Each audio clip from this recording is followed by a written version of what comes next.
नमस्कार। कहानी संग्रह में हमारे सभी दर्शकों का हार्दिक स्वागत है।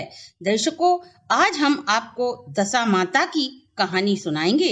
दर्शकों, मनुष्य का जीवन सुख और दुखों से भरा हुआ है। जब मनुष्य पर ग्रहों की अच्छी दशा चलती है तो वह सुखी रहता है।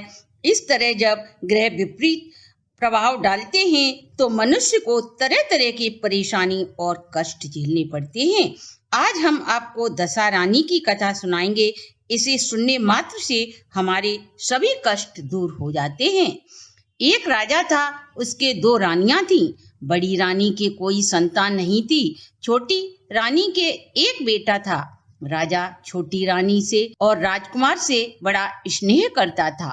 बड़ी रानी छोटी रानी से ईर्ष्या रखती थी। वह राजकुमार के प्राण लेना चाहती थी। एक दिन राजकुमार खेलता खेलता बड़ी रानी के चौक में चला गया। बड़ी रानी ने राजकुमार के गले में एक काला सांप डाल दिया। छोटी रानी दशा माता का व्रत करती थी। राजकुमार दशा माता की कृपा से ही उन्हें प्राप्त हुआ था।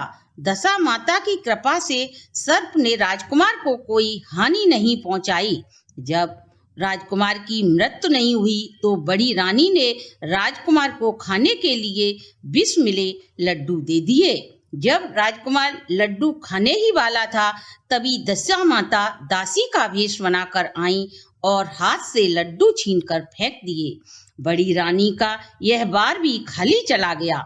अब तो बड़ी रानी को बड़ी चिंता हुई कि ऐसा कौन सा उपाय करूं कि राजकुमार मर जाए। जब राजकुमार बड़ी रानी के आंगन में खेल रहा था तो बड़ी रानी के आंगन में कुआं था।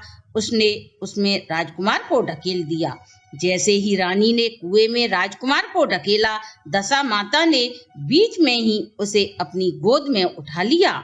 जब दोपहर को राजकुमार घर नहीं पहुंचे तो छोटी रानी को बहुत चिंता हुई। अब दशा माता सोचने लगी, इसके माता पिता के पास इसे कैसे पहुंचाऊं। राजकुमार की तलाश में राज्य के सारे सिपाही ढूंढकर वापस आ गए। राजकुमार का कहीं पता न चला।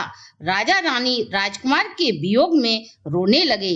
इधर दशा माता ने एक भिखारिन का भेष बनाया और राजकुमार के गले में से लगाया राज द्वार पर पहुंची। वह राजकुमार को वस्त्र से छुपाए हुए थी। भिक्षा मांगने लगी। सिपाहियों ने उन्हें धुतकार दिया कि तुझे भिक्षा की पड़ी है, यहाँ राजकुमार का कोई अता पता नहीं है। इस पर दशा माता बोली, भाइयों, पुण्य का स्वभाव बड़ा ही विचित्र होता है। यदि मुझे भिक्षा मिल जाए तो हो सकता है उस पुण्य के प्रभाव से राजकुमार भी मिल जाए। सिपाहियों ने सोचा, राजकुमार तो इस स्त्री के हाथों में लगता है, और उसे अंदर जाने दिया। दशा माता राजकुमार को लेकर अंदर चली गईं। उन्होंने राजकुमार को चौक में छोड़ दिया और जैसे ही वापस चली, रानी ने भिखारी के भेष में दशा माता को देख लिया। रानी ने कहा, खड़ी रहो, कौन हो तुम? 3 दिन से मेरे बच्चे को तुमने छिपाकर रखा है। दशा माता वहीं रुक गईं।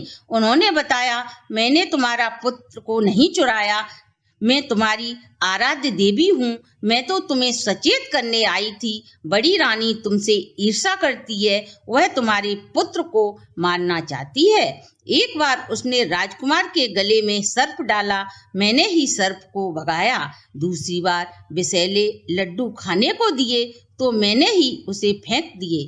तीसरी बार आंगन के कुएं में ढकेल दिया, मैंने बीच में ही राजकुमार को उठा लिया। मैं भिखारी के भेष में तुम्हें सचेत करने आई हूँ। छोटी रानी माताजी के चरणों में गिरकर क्षमा मांगने लगी। रानी बोली, जैसी कृपा आपने मुझे दर्शन देकर की, मैं चाहती हूँ आप सदैव मेरे महल में निवास करें। मुझसे जो भी सेवा होगी मैं करूंगी। इस पर दशा माता बोली, मैं किसी के महल या घर में नहीं रहती। जो भी व्यक्ति श्रद्धा भक्ति से मेरा स्मरण करता है, मैं उसके हृदय में सदा निवास करती हूँ। जो भी स्त्री आदर पूर्वक सुहागिनों का सत्कार और दशा माता की कहानी को श्रद्धा पूर्वक सुनती है, दशा माता की उन पर सदा ही कृपा रहती है।